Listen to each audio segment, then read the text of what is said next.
What up, guys? Welcome to Downtown Melo. You're listening to the Entertainment Report on iHeartRadio, live from Dubai for Monday, February 11th, 2019, delivering some major stories and trends going on in the world of entertainment and beyond. You can follow the show on Facebook, Twitter, or Instagram. Facebook.com/The Entertainment Report with Ray Melo, that's RAYMELO, on Twitter at The Enter Report, or on Instagram at The Entertainment Report. You can listen to the show anytime you want on iHeartRadio. Just go to iHeart.com or your iHeart phone app, search for The Entertainment Report, and they'll take you to the page. I hope everyone had a fantastic weekend. Kacey Musgraves and Childish Gambino won big at the 61st Annual Grammy Awards on Sunday. Musgraves earned Album of the Year for her release Golden Hour. Cardi B's Invasion of Privacy, Brandi Carlile's By the Way, I Forgive You, Drake's Scorpion, Her's self-titled release, Post Malone's Beer Bongs and Bentleys, Janelle Monáe's Dirty Computer, and Black Panther the Album by Kendrick Lamar were also nominated. Musgraves dominated the country music categories, winning Best Country Album for Golden Hour and Best Country Solo Performance for Butterflies. Gambino's This Is America took home both Record and Song of the Year.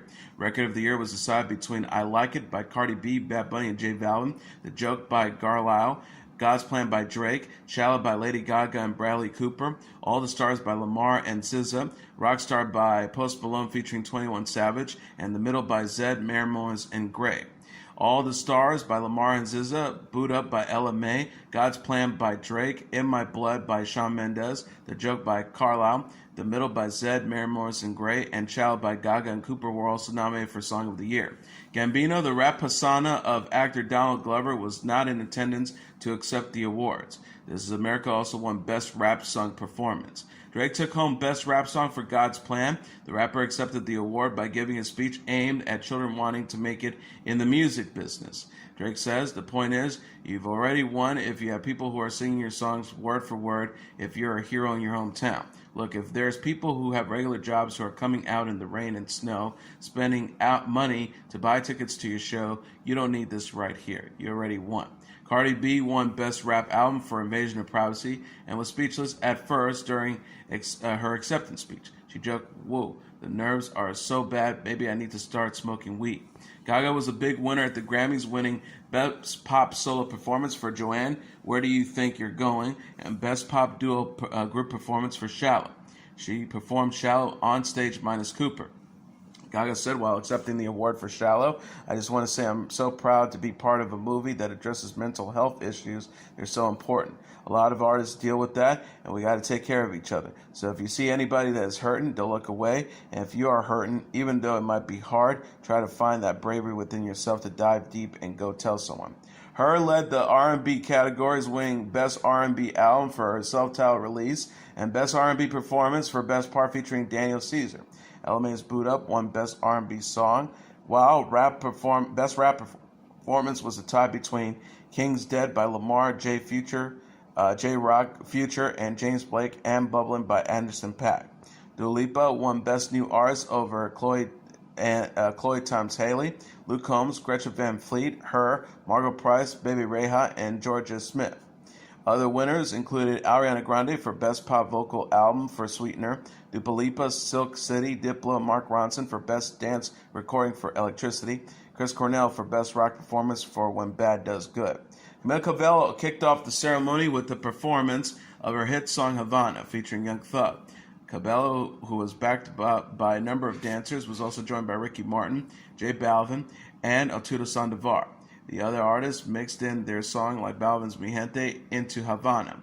Katy Perry, Kacey Musgraves, Miley Cyrus, Little Big Town, and Mary Morris performed a special tribute to Dolly Parton. The music legend also took part in it. The collective performed a number of Parton's signature hits, including Here You Come Again, Jolene, and 9 to 5. Diana Ross was another legend who returned to the Grammys. She performed in celebration of her 75th birthday. Smokey Robinson celebrated Motown with Lopez and Neo, with the trio covering a number of hits from the influential record label, including Dancing in the Streets and Please Mr. Postman. Fantasia, Yolanda Adams, and Andrea Day celebrated the late Aretha Franklin following an in memoriam segment. The trio performed together You Make Me Feel Like a Natural Woman. Shawn Mendes was on hand to perform In My Blood with special guest Miley Cyrus. Travis Scott made noise with an energetic performance of No Bystanders. Chloe Times Haley performed Where's the Love in honor of Donny Hathaway. Carlisle sang The Joke. Cardi B rapped Money. And Dua Lipa performed One Kiss with St. Vincent. Alicia Keys, the 15-time Grammy winner, hosted the event. The singer brought out on stage former First Lady Michelle Obama, Jennifer Lopez, Jada Pinkett Smith, and Gaga in order to discuss how music has affected their lives and the world for the better. Obama says, music has always helped me tell my story. Music has helped us share ourselves. Keys was also on hand to perform on the piano a number of popular songs, including Drake's In My Feelings, Juice WRLD's Lucid Dreams, and LMI's Boot Up. Writer-director Alfonso Cuarón's black and white memoir Roma was the big winner at the BAFTA Awards ceremony at the Royal Albert Hall in London on Sunday. The drama took the prize for Best Film, as well as the honors for Best Director, Best Foreign Language Film, and Best Cinematography. British costume comedy The Favourite earned the accolade for Best British Film, Best Actress for Olivia Colman, Best Supporting Actress for Rachel Weisz, Original Screenplay, Costume Design, Makeup and Hair, and Production Design. Rami Malek was named Best Actor for his performance in the Queen biopic Bohemian Rhapsody, while Anne Marshala Ali won the statuette for his work in the U.S. Civil Rights era road movie Green Book. The comic book adaptation Black Panther won for Best Visual Effects, and its cast member Letitia Wright went home with the Rising Star Award. BlacKkKlansman won the prize for Best Adapted Screenplay, and Spider-Man Into the Spider-Verse scored the Best Animated Film trophy. Absolutely Fabulous alum Joanna Lumley hosted the BAFTAs. Roma and The Favourite are also heading into this month's Oscar ceremonies in Los Angeles, tied with 10 nominations apiece.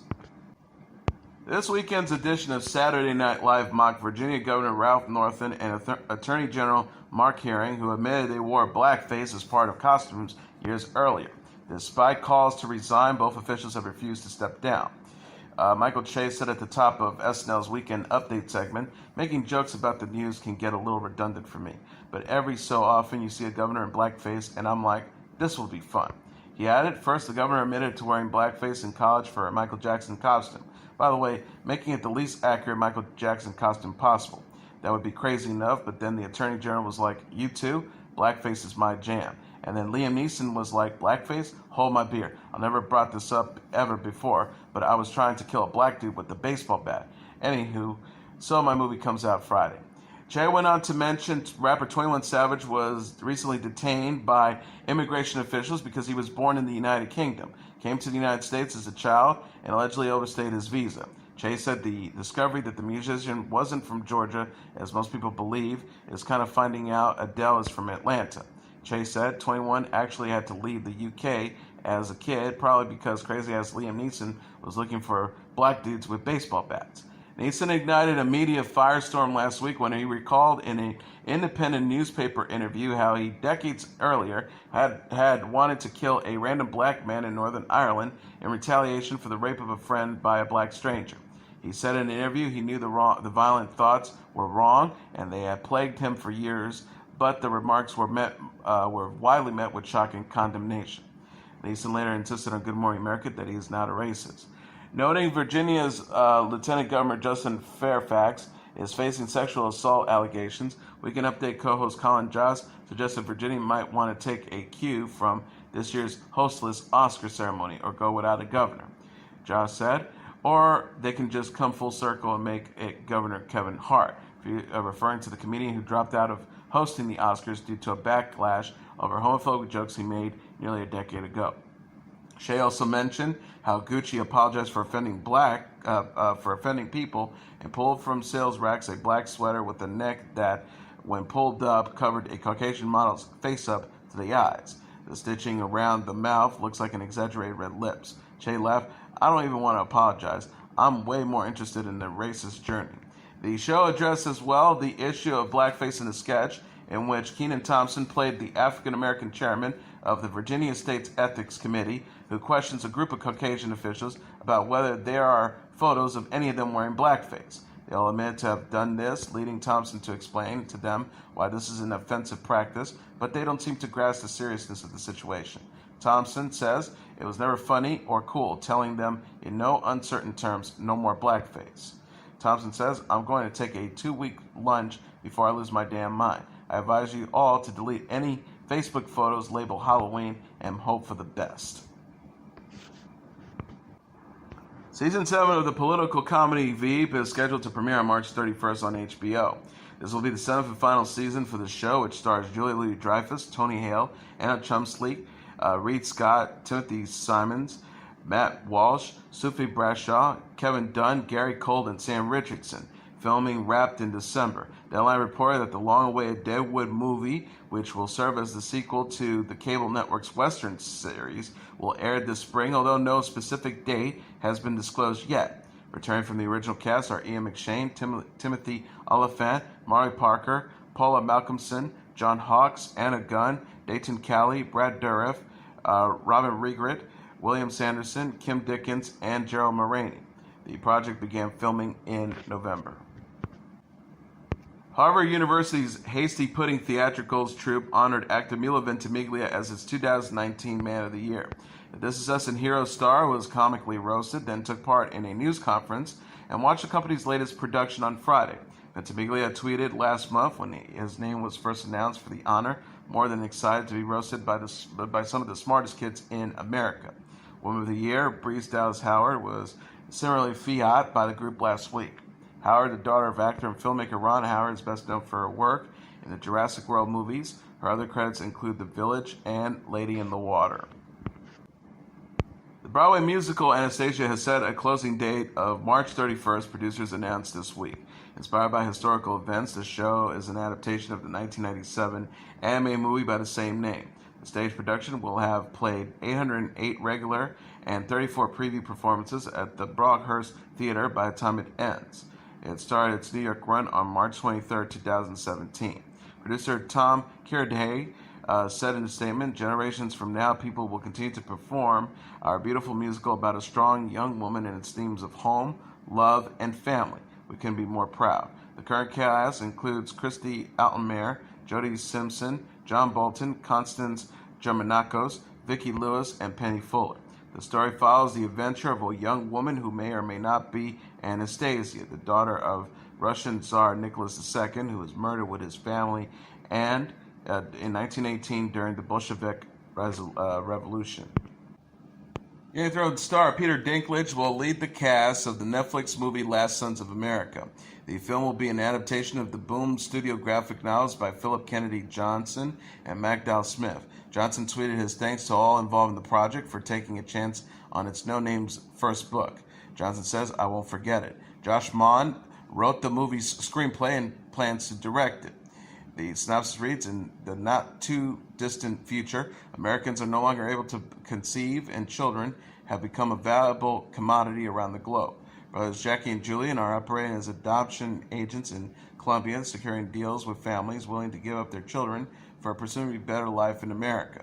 When the brothers find themselves with their backs against the walls, Jackie makes a grave mistake that sends them spiraling into a dark mystery at the root of their world's status quo, a mystery much darker than they might be able to bear. Danai Gurira will leave The Walking Dead in the show's upcoming 10th season, media reports said. Deadline said Gurira, who has played Michonne since Season 3, has signed on to appear in a handful of episodes in Season 10. However, the Hollywood Reporter says Michonne might also turn up in the 3 planned Walking Dead TV movie starring Andrew Lincoln, who played Michonne's partner Rick Grimes in the zombie apocalypse drama. Showrunner Angela Kang told The Insider this week, "I'll just say Michonne is obviously a huge part of the story of The Walking Dead. We absolutely love Dana. Anything that's contract-wise, that's for people to work out, but we have a lot of exciting stories to tell with her going forward. We're thrilled for what's in store for her. That's as much as I can say right now." AMC has not publicly commented on the reports. The second half of Season 9 is to begin Sunday. Once upon a time, in Big Love alum Ginnifer Goodwin is the latest celebrity to sign up for a role in the new version of the sci-fi anthology The Twilight Zone. A press release says she joins the CBS All Access original series as the star of an upcoming episode titled Point of Origin, which will also feature James Frain and Sabrina Rivera. Previously announced are host and narrator Jordan Peele, as well as guest stars Ike Barinholtz, John Cho, Tessa Farmiga, Greg Kinnear, Luke Kirby, Sena Nathan, Kamal Najani, Adam Scott, Rhea Seahorn, Allison Tolman, Jacob Tremblay, Jessica Williams, DeWanda Wise, and Stephen Yang. The reboot is scheduled to debut April 1st. The streaming service offered its first glimpse of Peele as the show's star during a Super Bowl commercial last Sunday. The original Twilight Zone premiered on October 2nd, 1959 on CBS, with Rod Serling as host. It ran until 1964, and the brand has been revised several times since then in the forms of films and television and movies. Sherri Shepherd says she is happy to guest host the syndicated Wendy Williams Show Monday and Tuesday, while her friend continues to deal with complications from Graves' disease and a broken shoulder. Shepherd told UPI, "We all pray for the Queen because no one can fill Wendy Williams' shoes." The 51-year-old actress and comedian says, "I'm very honored that she's trusting me enough to take her chair for 2 days," adding she thinks Williams made the right decision to take a break from her daily show to focus on wellness. If you can't take care of you, you can't take care of anybody. Shepherd, of course, is no stranger to the talk show Millennium. She co-hosted The View from 2007 to 2014 alongside Whoopi Goldberg, Joy Behar, Barbara Walters, and several other women who came and went over the years. She said of filling in for Williams, "I'm so excited, but I'm so used to doing a panel talk show. So if you see me looking at another person and say, 'Whoopi, what are you doing?' or 'Joy, I don't agree with you,' you know where that is coming from." Being able to steer the conversation and ask the guests she wants a part of what appeals to Shepherd about it going alone. She says, "I've been trying to get my own talk show for a while now, so this is going to be fun."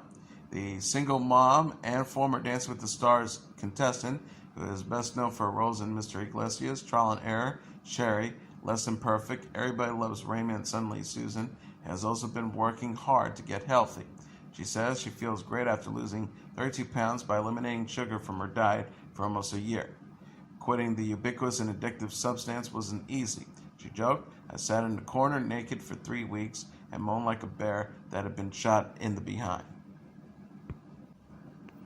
Lindsey Buckingham's wife, Kristen, says the Fleetwood Mac music icon is recovering at home after recent emergency open heart surgery.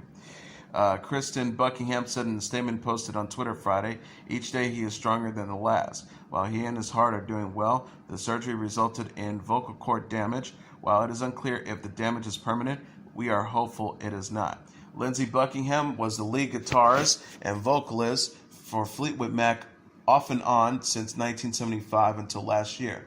Last April, the rock band announced it had fired Buckingham and Mike Campbell from Tom Petty and the Heartbreakers, and Neil Finn from the Crowded House would replace him on Fleetwood Mac's concert tour.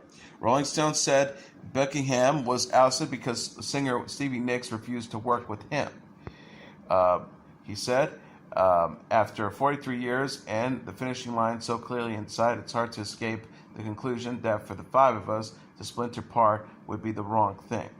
Buckingham wrote band co-founder Mick Fleetwood in an unsuccessful bid to win back his job last year. At the moment, the band's heart and soul has been diminished, but Out Center, which has seen us through so much, it's only laying dormant. Buckingham has performed as a solo artist in recent months. His former bandmates tweeted Friday after hearing his suffering a health crisis, "We are saddened by this news. Our thoughts and love go out to Lindsey and his entire family. We are hopeful for his speedy recovery." The Backstreet Boys DNA is the #1 album in the United States. Coming in #2 on the Billboard 200 for the charts dated Saturday is Future Hendrix presents The Wizard, followed by A Boogie with the Hoodies, Hoodie S and Z at #3, The Star is Born soundtrack at #4, and Weezer's Teal album #5.